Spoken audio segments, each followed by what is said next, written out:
আসসালামু আলাইকুম। নিশ্চয়ই সবাই ভালো আছেন। আলহামদুলিল্লাহ আমিও ভালো আছি। আজকে আমি আপনাদেরকে ঢাকার বিখ্যাত একটি স্কুল, রেসিডেন্সিয়াল স্কুল অ্যান্ড কলেজটা ঘুরে দেখাবো এবং সাথে গল্প করব।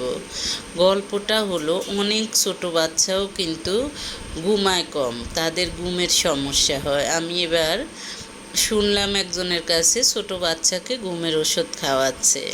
তাহলে কেন বাচ্চা ঘুমায় কম এটা আমি বলবো। রাতের বেলা শিশুর মস্তিষ্ক দিনের বেলায় যেগুলো শেখে সেসব তথ্য প্রক্রিয়ার মাধ্যমে সংরক্ষণ করে, যে কারণে রাতের ঘুম ভালো হওয়া খুবই গুরুত্বপূর্ণ। অথচ আজকাল শিশুদের মধ্যে অনিদ্রা একটি সাধারণ সমস্যার রূপ নিয়েছে, যা দূর করা কিন্তু একটা চ্যালেঞ্জ হয়ে দাঁড়িয়েছে। এই সমস্যা মোকাবেলার জন্য আপনারা কি করতে পারেন সেটা আমি বলবো। প্রথমে জানতে হবে শিশুর ঘুমের সমস্যা কেন হয়। এর কারণ হতে পারে শিশুদের মানসিক চাপ, অতিরিক্ত উত্তেজনা বা আচরণের কারণ। অনেকেই ভাবে শিশু কিছু বুঝে না, শিশু কিসের আবার মানসিক চাপ। শিশুরা বয়স্ক মানুষের থেকেও আরও বেশি উপলব্ধি করে, বুঝতে পারে। দেখা যায় যে শিশুর সামনে কেউ চিৎকার চেঁচামেচি করলে, তারপরে শিশুর সামনে যে কোনো ধরনের, অথবা শিশুর আশেপাশে নিজের মা বাবা সহ অন্য যত মানুষ থাকে, কারো কোনো কারণে মন খারাপ থাকলে সেটাও কিন্তু শিশু উপলব্ধি করে।